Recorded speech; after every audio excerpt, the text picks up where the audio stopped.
Pour toi, il n'y a pas de malheur que Dieu a préparé. There is no evil things that God has prepared for you. Ça. That's why I've always Toutes ces said this. mauvaises choses que nous voyons All the evil things that we see, ne viennent pas de nous. it does not come from C'est Him. pourquoi nous n'acceptons pas. That's why we do not accept it. Le passé, comment ça a été? No matter how your past was, Comment ça a été? no matter how you Non, white up, ce n'est pas ça qui fait ton demain. that's not what's going to make you Ton future. demain, c'est un autre temps.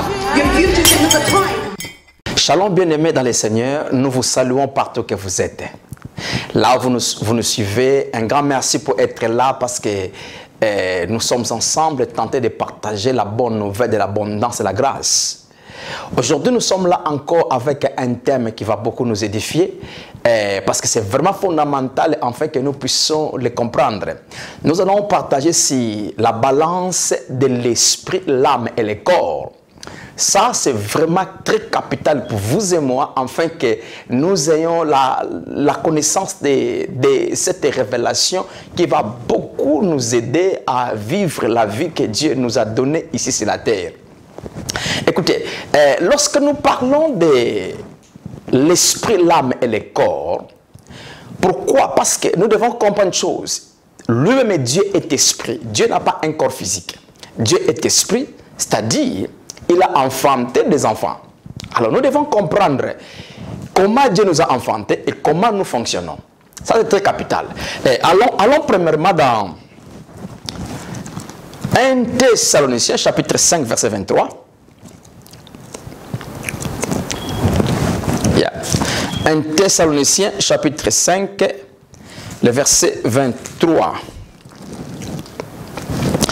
Que le Dieu de paix vous sanctifie lui-même tout entier, que tout votre être, l'esprit, l'âme et le corps, soit conservé sans reproche à l'avènement de notre Seigneur Jésus-Christ. Ok, lorsque nous lisons le verset de la Bible, il y a des mots que nous devons faire très attention, qui nous donnent la compréhension du verset. Par exemple, là on dit, les dieux de paix vous sanctifie lui-même tout entier, tout entier. Quand on parle de tout entier, c'est le complet, donc tout ce qui fait la vie de la personne. Alors là maintenant, on a cité ce qui fait la vie de la personne, ce qui fait la vie d'un être humain. On a dit l'esprit, l'âme et le corps. C'est-à-dire, il y a les trois parties qui font l'être humain. L'esprit, l'âme et le corps. Alors, nous devons comprendre ces trois parties qui font l'homme complet. Alors, disons ça comme ça. Dieu est esprit, il a enfanté aussi les enfants spirituels. Parce que nous avons des pères biologiques qui nous ont enfantés biologiquement dans la chair que nous sommes. Aussi, nous avons un Père spirituel qui nous a enfantés dans l'esprit, donc notre Dieu. Alors, notre Dieu n'a pas un corps physique. Notre Dieu a un corps spirituel parce que l'homme est esprit. Comme la Bible dit dans Jean chapitre 4, le verset 24, que Dieu est esprit.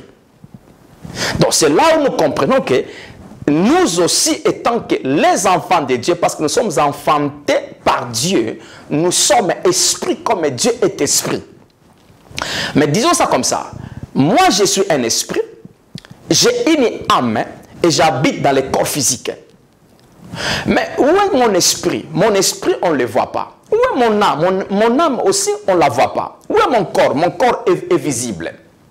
Alors, c'est là où nous devons maintenant étudier c'est quoi l'esprit en réalité? Où est l'esprit en réalité? Comment l'esprit fonctionne? Comment je peux aussi voir mon esprit?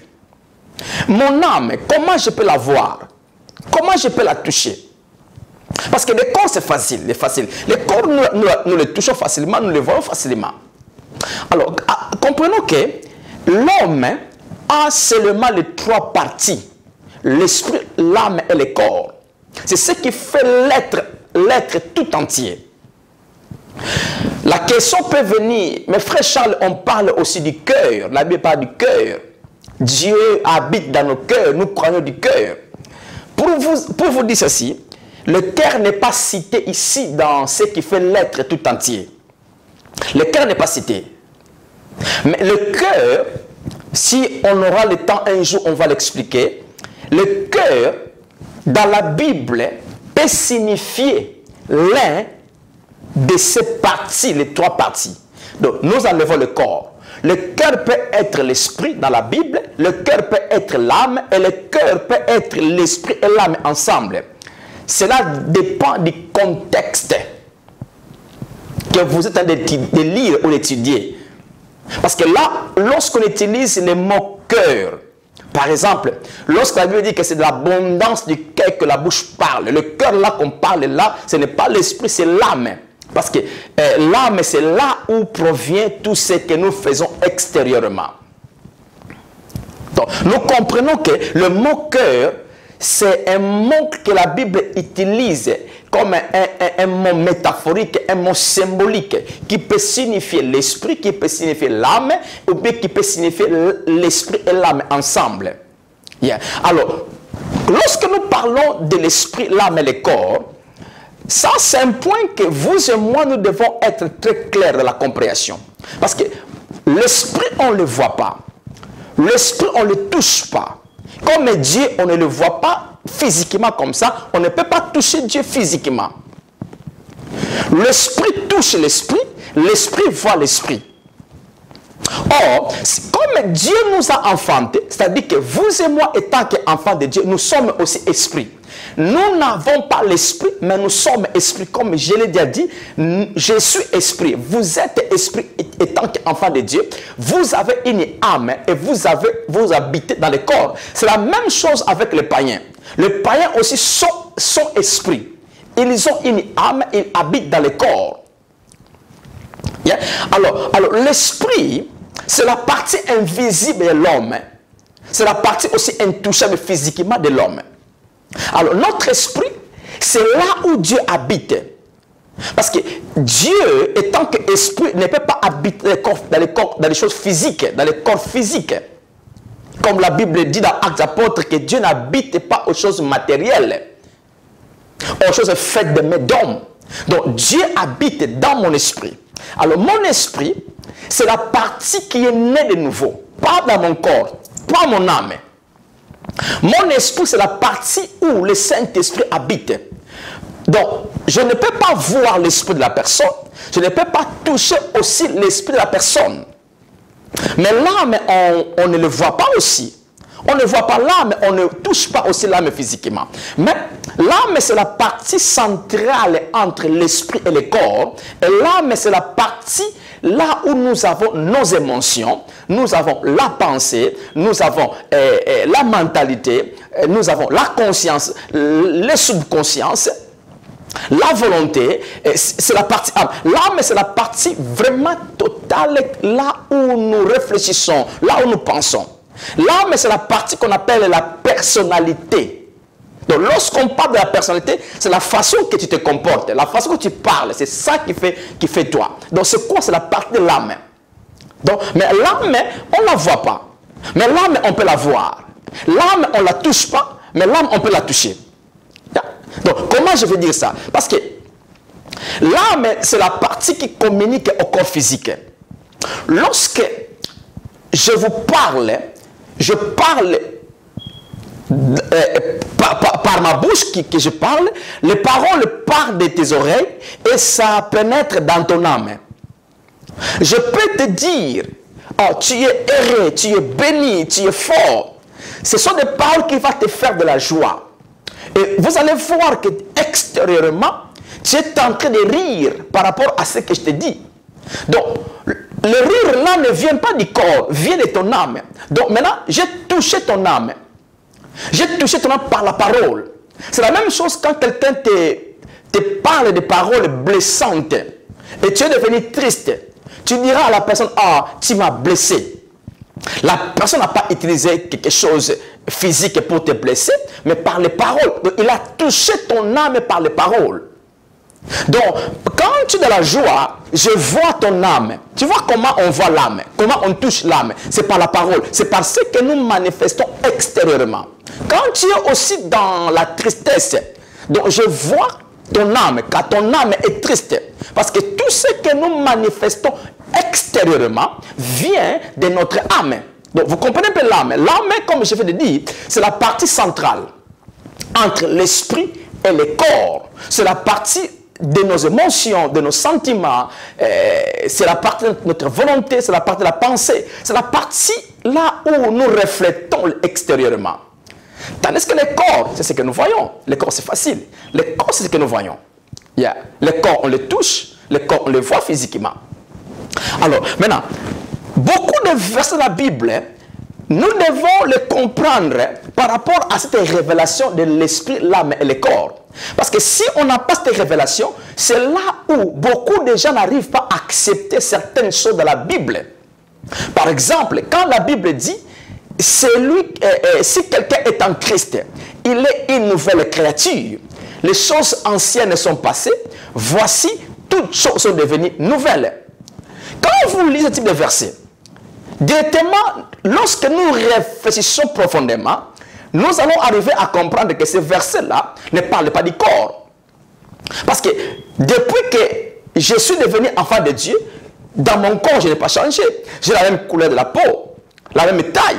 Donc là, déjà, j'exclus le corps. Alors je vais réfléchir, ce verset-là parle de quoi? De mon âme, de mon esprit. En réfléchissant, jusqu'à présent, je ne connais pas toutes choses. Je continue à étudier et parfois, ma façon de parler n'a pas beaucoup changé. Donc là, maintenant, j'exclus aussi l'âme. Donc je vais comprendre que le verset de 2 Corinthiens 5, 17 ne parle pas du corps physique, ne parle pas de l'âme, parle de l'esprit. Donc, lorsqu'on dit que si quelqu'un est en Christ, il est une nouvelle créature, donc je prends ce verset-là, je l'amène directement que ça parle de mon esprit. Donc c'est mon esprit qui est en Christ, c'est mon esprit qui est devenu une nouvelle créature. Pas mon âme, pas mon corps. Parce que nous allons comprendre, lorsque nous lisons la Bible, par exemple, nous allons dans 1 Jean chapitre 5, 1 Jean chapitre 3, la Bible dit que celui qui est né de Dieu, donc c'est-à-dire celui qui est enfanté par Dieu. Or, Dieu n'a pas un corps physique. Dieu ne nous enfante pas physiquement. Nous sommes enfantés, nous sommes nés de Dieu dans la partie de l'esprit. Donc, notre esprit est comme Dieu est, comme la Bible dit dans 1 Jean 4, 17, tel qu'il est, tel que nous sommes dans ce monde. Lorsque vous prenez ces versets-là, vous ne pouvez pas directement les amener dans la partie du corps, la partie physique. Nous devons le comprendre dans la partie spirituelle, telle que Dieu est. Comment Dieu est? Dieu est esprit. Donc, tel que Dieu est, tel que nous sommes, tel que je suis dans ce monde. Donc, ça, c'est la partie de l'esprit. C'est là où nous allons comprendre maintenant que, lorsque la Bible dit, nous sommes sanctifiés une fois pour toutes, et puis nous sommes justifiés par la grâce de Dieu. Donc, je suis rendu juste par la grâce. Jésus est devenu péché, et moi, je suis devenu la justice de Dieu. Donc, lorsque nous prenons ces versets-là, si je me regarde dans la partie physique, dans la partie émotionnelle, je ne croirais pas ces versets-là. Parce que, comment je dirais, moi, Matondo, peut-être j'ai certaines faiblesses, je dirais que je suis justice comme Dieu. Non. Donc là, maintenant, nous appliquons ces versets dans la partie de l'esprit. Votre esprit étant qu'enfant de Dieu, vous êtes de Dieu. Et vous êtes comme Dieu est, et vous possédez tout ce que Dieu possède. Ou dans l'esprit. Votre esprit est complet. Le jour que vous avez accepté Jésus, Christ Jésus, vous êtes né de nouveau. Vous êtes né dans le royaume de Dieu. Pas votre corps, pas votre âme, mais votre esprit. Donc, c'est là où nous devons comprendre, premièrement, Dieu nous communique avec nous dans la partie de l'esprit. Dieu nous a bénis dans la partie de l'esprit. Notre esprit est complètement béni, est complètement riche. Mais parfois dans mon corps, je n'ai pas cette richesse la physique. Mais cela n'exclut pas ce que Dieu a fait de vous.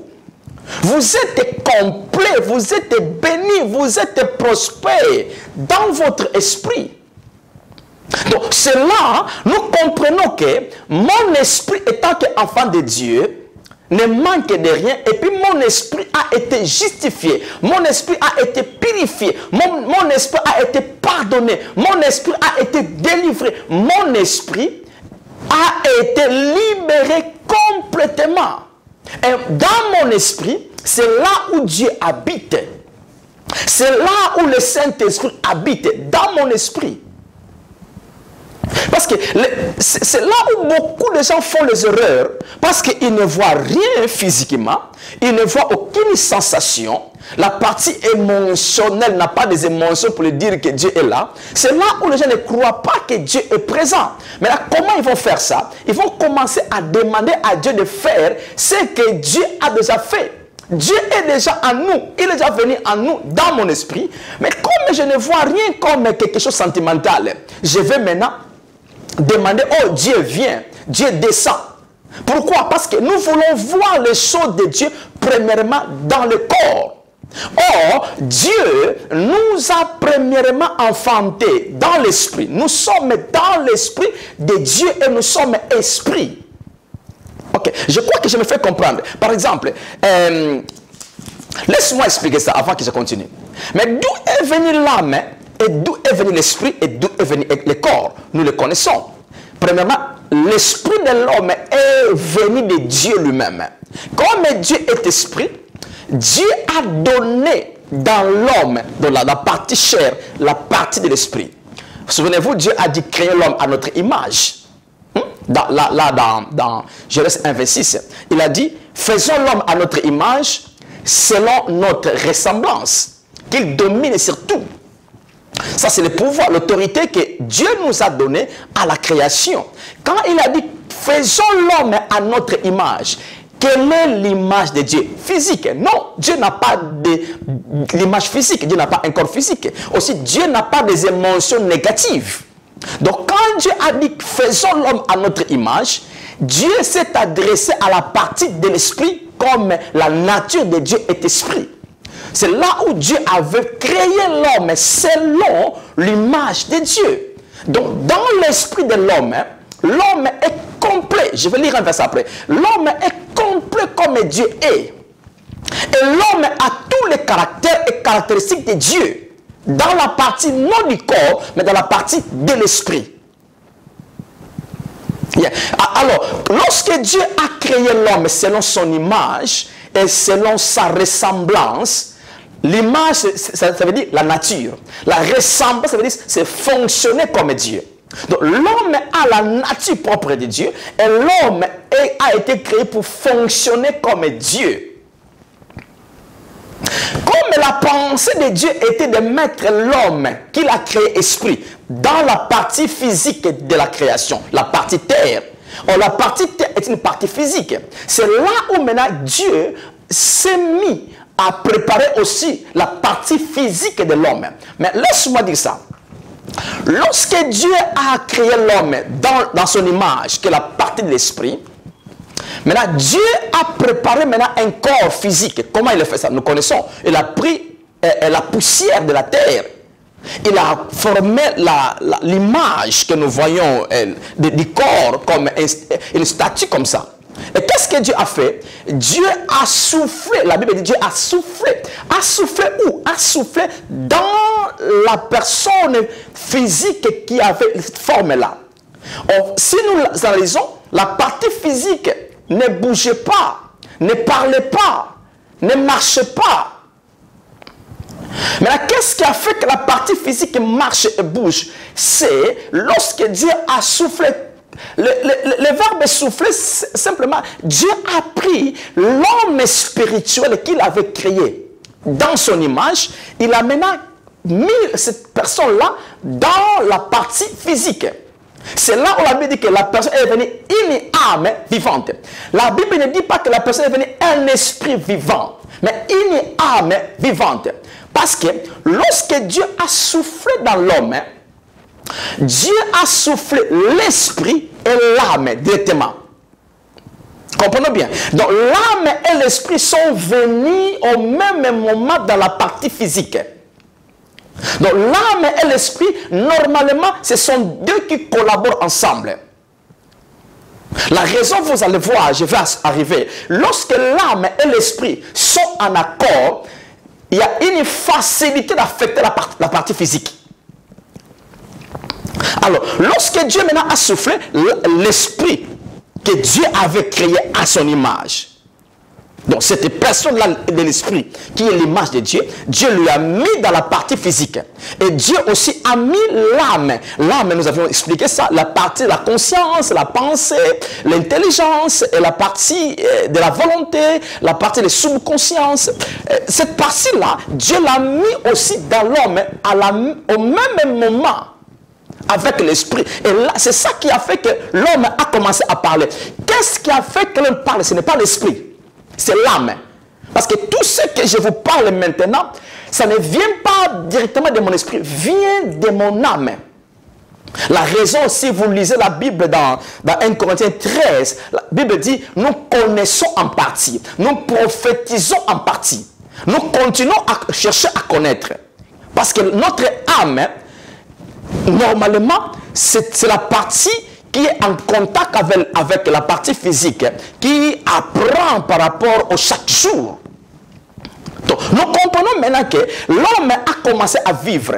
Maintenant, ce qui faisait l'homme tant de marcher, on voit la partie physique qui marche, mais dans l'intérieur, il y a l'esprit et puis il y a l'âme. Alors, c'est ça qui a fait maintenant l'être humain, comme on veut le dire dans le premier verset de 1 Thessaloniciens 5, 23. C'est ça qui a fait maintenant l'être humain tout entier. Yeah? Donc c'est ça. Alors, si nous regardons les 2 premiers chapitres de la Bible, Genèse 1 et 2, donc l'homme, esprit, avec son âme, et son corps était affecté par rapport à l'état de l'esprit et à l'état de l'âme. Parce qu'à ce moment-là, l'homme ne connaissait pas le mauvais. L'homme ne connaissait ni le bien ni le mal.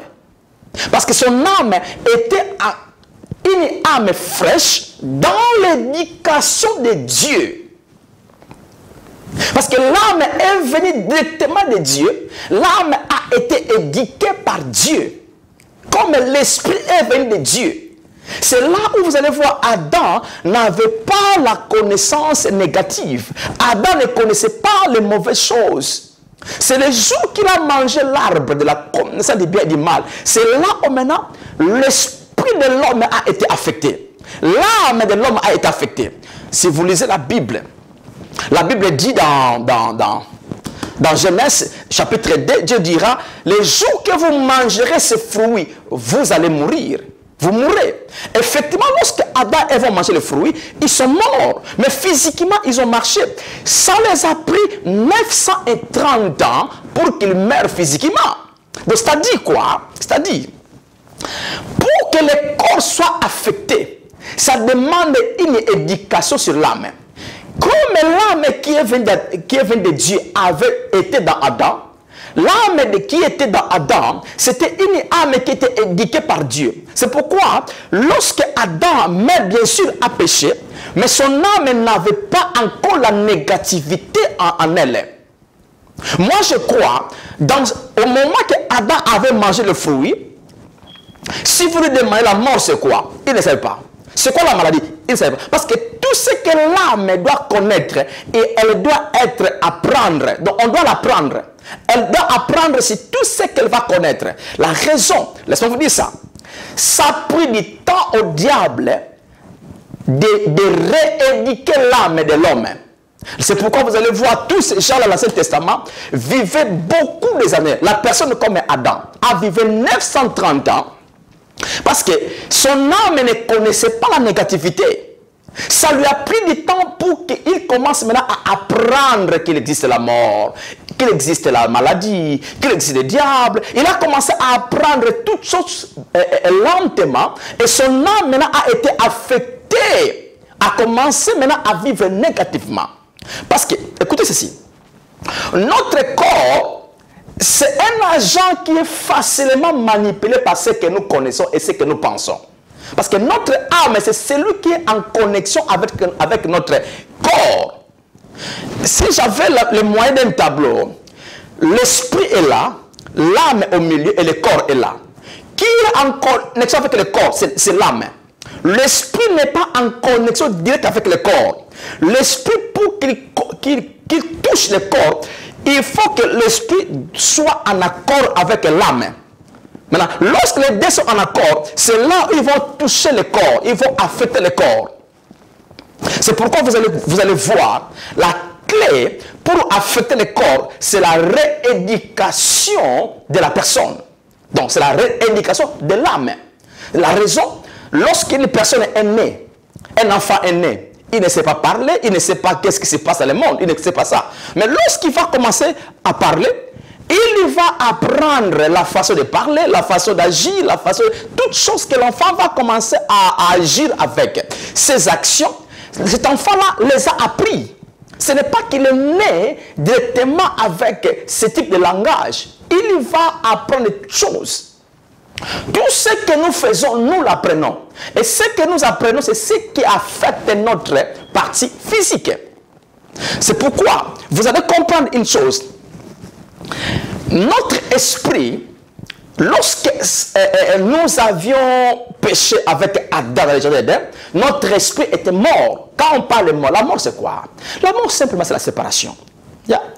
La mort c'est la séparation. La mort ce n'est pas cesser d'exister. Non. Parce que personne ne cesse d'exister. Même quand la personne est morte physiquement, la mort physique c'est pas la séparation. La personne s'est séparée avec son corps. Mais la personne dans l'esprit continue à exister. Donc soit il va dans le lieu de tourment, soit il va dans le repos. Donc c'est un des deux. Alors, c'est là où nous comprenons, lorsque l'homme avait péché, l'humanité toute entière avait péché. Donc dans l'esprit de l'homme, l'homme était séparé de Dieu. L'homme était séparé de Dieu, mais l'homme continue à vivre physiquement. Alors c'est là où Jésus, mais la parole de Jésus rapidement, parce que je n'ai pas assez de temps. Lorsque Jésus est venu pour libérer l'esprit, donc délivrer l'esprit, délivrer l'âme, délivrer le corps. Et Jésus l'a fait. Lorsque Jésus est mort à la croix, il a fait le travail pour ces trois parties de l'être humain. Mais notre corps a été racheté, mais notre corps n'est pas encore complet dans son salut. Lisons rapidement Romains chapitre 8, verset 23. Romains 8, 23.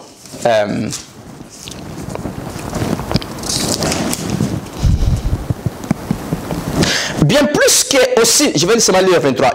Pour comprendre, on doit lire à partir du verset 23, 20, on descend. Mais comprenons ce que nous sommes en train d'apprendre. Bien plus que nous aussi, qui avons les prémices de l'esprit, nous aussi, nous soupirons en nous-mêmes, en entendant l'adoption, la rédemption de notre corps.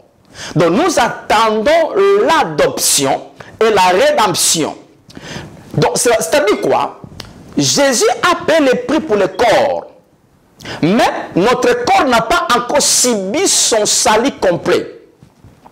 Jésus a délivré le corps de la maladie, de toutes choses négatives. Jésus l'a fait.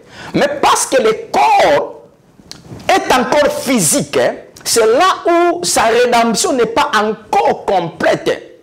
Notre corps va subir la rédemption complète le jour que la personne quitte ses corps. Ou bien le jour de l'enlèvement. Ou bien la personne est morte, il quitte ses corps. Donc, il a reçu sa rédemption complète parce que ce corps a exigé de quitter ce monde. Par n'importe quel moyen. Donc c'est là que nous comprenons que notre corps a reçu la rédemption, mais la rédemption du corps qui est son salut n'est pas encore complet. Pourquoi? Parce que ce corps continue à être en contact avec le monde déchu, avec les choses négatives. Et puis ce corps, un jour, ça doit finir. Parce que le corps n'héritera pas le royaume des cieux.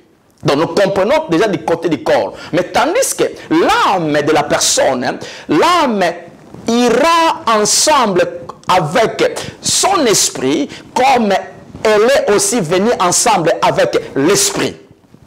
C'est pourquoi nous continuons à croire, laisse-moi lire ça, nous continuons à croire et à apprendre pour rééduquer notre âme. Écoutez ce qu'on a besoin de faire. Bien-aimés, nous sommes certains que vous avez été bénis par ce message. Et nous vous disons merci de tout cœur pour votre connexion à l'émission La vie en abondance. Nous vous invitons à vous joindre à nous chaque jeudi de 18h à 20h et chaque dimanche 11h à 13h30. Si vous avez besoin de la prière, n'hésitez pas de nous joindre à cette adresse 75 King Street, Dudley, DY2 8 QP. I worship you.